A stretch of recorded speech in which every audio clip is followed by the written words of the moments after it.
Good evening, constant reader. Have you ever broken a rule simply to satisfy your curiosity? Maybe it was because you wanted to find out what lurked behind that no trespassing sign. Maybe you didn't think the rule was that important. Maybe this one time you wanted to play ball in the house. Bounce, bounce, smash. Or maybe you just didn't believe that the warning applied to you. I wasn't a very rebellious kid, but one time I broke the family rule.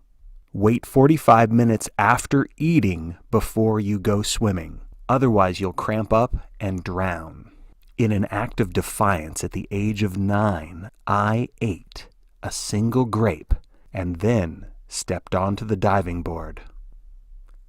I never got to test what would happen because my sister squealed on me and my grandparents talked me down.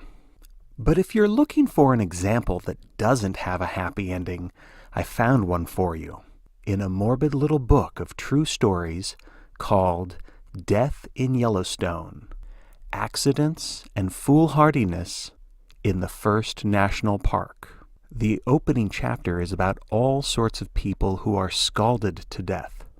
On June 28, 1970, a family vacationing from New York walked along one of Yellowstone's boardwalks near a hot spring called Crested Pool. Its superheated waters are over 200 degrees Fahrenheit. A 9-year-old boy named Andy Hecht was overheard by witnesses saying, "I wonder if this water really is that hot." Then the boy just ran right into the center of the pool. He just ran, actually running, right into the pool with both hands up over his head. According to 2 national magazines, the last glimpse his mother had of him was seeing his rigid, stark white face, the mark of his pain and apprehension of death sinking into the boiling water. When we're young, and for many of us even when we are old, we view the world as a theme park, nerfed for our protection. Or sometimes we view ourselves as the main character in a story destined to have a happy resolution, or a heroic ride into the sunset. Maybe that's why, despite their wild imaginings, the stories of Stephen King accurately echo the harshness of the real world. Or maybe some of the stories go further than that. Some of the stories attempt to show us a fate worse than death, and we thereby take comfort in the real world, be it ever so cruel. But can you think of a fate worse than that poor kid in Yellowstone? Stephen King can, and arguably the worst punishment in all of Kingdom goes to a 12-year-old boy named Ricky Oats, the boy who wanted to see the wonders of teleportation firsthand. And now, constant reader, it's your turn to experience the Jaunt.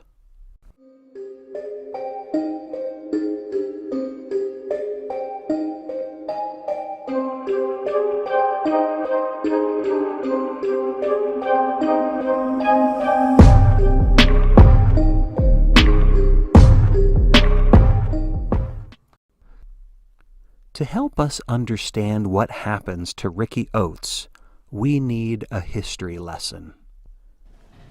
Which is why I've brought you to the 24th century. If my math is correct, the year is 2307, and we are in the Smithsonian Museum. Here we can see some of America's proudest accomplishments. The original Wright Flyer that launched Orville and Wilbur into posterity. The lunar rocks collected by Neil and Buzz during mankind's first trip to the moon. And here, behind velvet ropes and bulletproof glass, we have a splinter of wood. And over here, we have a pencil. It doesn't look like much, But these are the first objects to ever be teleported. And the man responsible for inventing teleportation is Dr. Victor Carroon. According to Stephen King's alternate timeline presented in the Jaunt, in 1987, Dr. Carroon was an eccentric physicist working by himself in a barn on a project funded by the government, funded a measly $20,000 a year. Dr. Carroon was a poor man. He had only $18 in his savings account. But he had a vision, and he had a portal on one side of the barn. It simply looked like a rectangular frame, about the size of a paperback novel. There was another portal placed on the other side of the barn, this one set on several orange crates. Despite the crudeness of this setup, Carroon was on the verge of a terrific breakthrough. Using a very scant amount of electricity, each portal was connected to a government-run supercomputer that would, in theory, separate and reorganize trillions of particles, transmitting them from one portal to the next. But so far, Carroon had experienced countless failures, until finally he stumbled upon the right combination of fill-in-the-blank technobabble and eureka. Carroon suddenly noticed a tingling sensation in his fingertips. He had accidentally put them through Portal 1. The fingertips appeared on the other side of the barn, poking out through Portal 2. He poked his newly teleported index finger on a splinter, then quickly removed his hand from the portal device, and that's why a splinter is in the Smithsonian. It was the first object to be jaunted or teleported. Excited by this discovery, he began testing other objects. The pencil, his keys, his wristwatch, a calculator. Carroon named this incredible form of transportation a jaunt. It was an homage to the 1950s science fiction novel The Star's My Destination, in which the main character learns how to travel from one solar system to the next, all within the proverbial blink of an eye. On that same momentous day, Dr. Carroon began testing live subjects, mice. The first mouse to pass through a portal went from being frisky and very much alive to catatonic and then dead. The next mouse was simply dead on arrival. The third mouse to jaunt lived for 2 minutes before meeting the same fate. Carroon continued to experiment. He tried poking a mouse halfway through, legs first, and that mouse was alive and well. But putting a mouse halfway through head first resulted in death. When he was finally out of mice, he switched to his 2 goldfish, Percy and Patrick. He jaunted the whole bowl.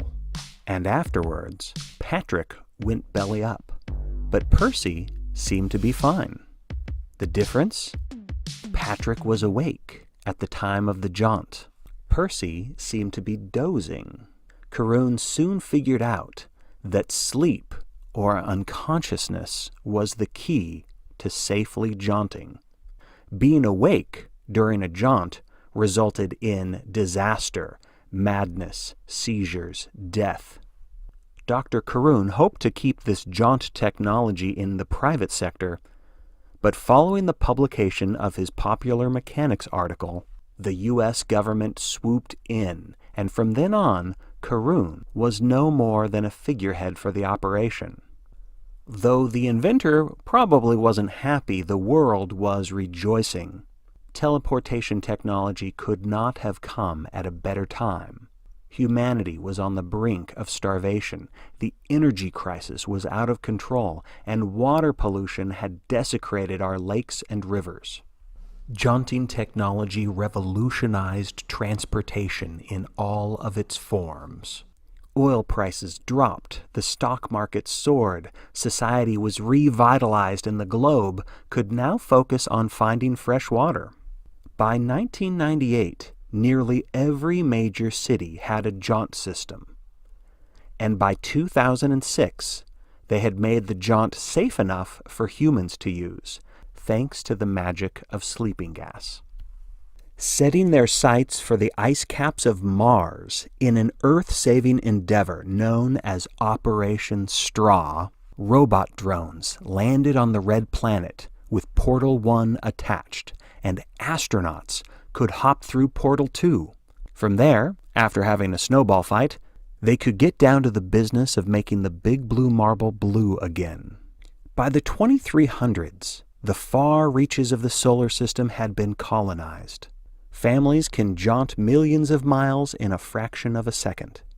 All they need is a ticket, and then it's just a little wait at the Port Authority, just like this family here, the Oatses. The father, Mark, Marillis, the mother, inquisitive little Patty, and her daredevil big brother, Ricky. They're getting ready for a big move to Whitehead City, Mars. What could possibly go wrong? Well, it's a Stephen King story, so a lot. But even if the Jaunt wasn't written by the master of horror, I would still be fearful of this situation. These portals give me anxiety. When I was 8 years old, I saw Star Trek the Motion Picture on the big screen. I had seen reruns of the old show, so I was used to the characters being beamed up without a hitch. But instead, this happened.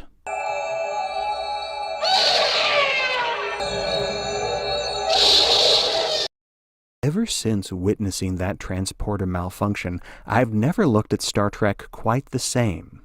And it's made me wonder, if someone is broken down particle by particle and put back together, is that the same person? Or did this person just become zapped dead? And on the other end, the machine has created an entirely new person, something that thinks it's you, but isn't you. Does Captain Kirk's consciousness survive the transporter beam? Star Trek isn't the only tale fraught with teleportation problems. In the 1958 horror classic The Fly, a pesky little bug contaminates the scientist's teleportation chamber and they swap molecules. Monstrosities ensue.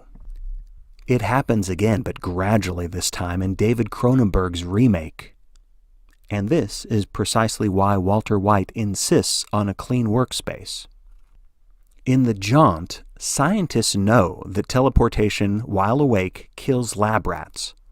But at first they don't know just how messed up things are until they conduct an equally messed up experiment.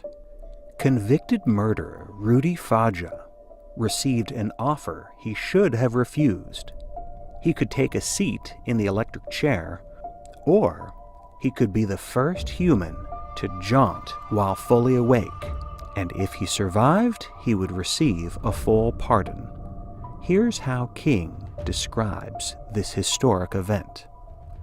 He came through alive, but Rudy Faja was in no condition to eat his chicken dinner. In the space it took to jaunt across the 2 miles, pegged at 0.0000000067 of a second by computer, Faja's hair had turned snow white. His face had not changed in any physical way. It was not lined or jowly or wasted, but it gave the impression of great, almost incredible age. Faja shuffled out of the portal, his eyes bulging blankly, his mouth twitching, his hands splayed out in front of him. Presently, he began to drool. "What happened?" one of the scientists shouted. It was the only question Faja had a chance to answer. "It's eternity in there," he said, and dropped dead of what was diagnosed as a massive heart attack. Rudy was not the only person to voluntarily enter the Jaunt. In addition to the RF test subject, Other volunteers were put into the portal. They were also prisoners, but the key difference was that they were mercifully rendered unconscious. Traveling 2 miles from the lab in Province, Vermont, they became the first official humans to teleport and live to talk about it. Thus began a technological revolution, the likes of which the solar system had never seen before. The Earth was saved, and part of the global fanfare was in no small part thanks to an advertising campaign by Young and Rubicam. They were the folks who brought you this little jingle. I am stuck on Band-Aid, 'cause Band-Aid stuck on me. But the Jaunt wasn't always used for benevolent purposes. In developing countries, dictators would use Jaunt portals to get rid of their political rivals. American mobsters, using their ties to the CIA, would use Jaunt technology to dispose of dead bodies without a trace. The portal destinations could be set to nil. That meant an object could enter a portal with no exit point. Basically, it would disappear from what we know of as existence. As bleak as this may sound, the gangsters at least killed their victims before jaunting them. The same cannot be said in the case of Lester Michelson. In Silver City, Nevada, during the year 2278, a Jaunt researcher named Lester Michelson happened upon a terrible, yet for him irresistible idea. It was an idea he believed would lead to the perfect crime. That night, he used his daughter's plexiplast dream ropes to bind his wife and bring her to the jaunting lab. He then set the destination to nil and pushed his wife down the jaunt slide through a portal from which she would never exit. During the trial, his lawyer tried to convince the jury of Michelson's innocence, claiming his client couldn't be guilty of murder because no one could prove that Mrs. Michelson was actually dead. But during deliberation, the jury quickly saw through the defense's strategy, and Lester Michelson was convicted and soon after executed. The ultimate fate of Mrs. Michelson remains unknown. And that brings us back to the Oats family. In the year 2307, Mark has just finished telling his children about the history of the Jaunt. But because his daughter is so young, he has left out the grisly details, and that's too bad, because if 12-year-old Ricky had heard about all of the horrific stuff instead of the watered-down version, it may have given him pause. Whatever the case, as the Jaunt assistants place a sleeping gas mask on each member of the Oats family, Ricky makes a bold choice. He holds his breath. He pretends to fall asleep. He wants to see the Jaunt, wants to experience it with his own eyes, and that's exactly what happens. Imagine you have no body, no physical self, no tactile sensation. There is no sound, there is nothing to see, not even darkness, but instead a vast blank canvas. The only thing that exists are your thoughts. Your mind is still awake, still active, and you've got nothing to do but think for a minute, for an hour, a day, a week, a year, a lifetime, a century, an eon, an incomprehensible amount of time. There was another film I watched when I was a kid. It was a weird movie called Zardoz. It's basically about a feral Sean Connery running around a dystopian society. Or utopian, depending on your point of view. But the film begins with a man's head floating in space. I am Arthur Frayne, and I am Zardoz. I have lived 300 years, and I long to die, but death is no longer possible. I am immortal. I present now my story. Do you hear the dreariness in the voice of this narrator? He has already existed 300 years. That is more than enough for him. Yet, being immortal, his boredom will be unending. Infinite torture isn't a new concept. In the underworld of Greek mythology, Sisyphus is eternally tasked with pushing that boulder up that hill.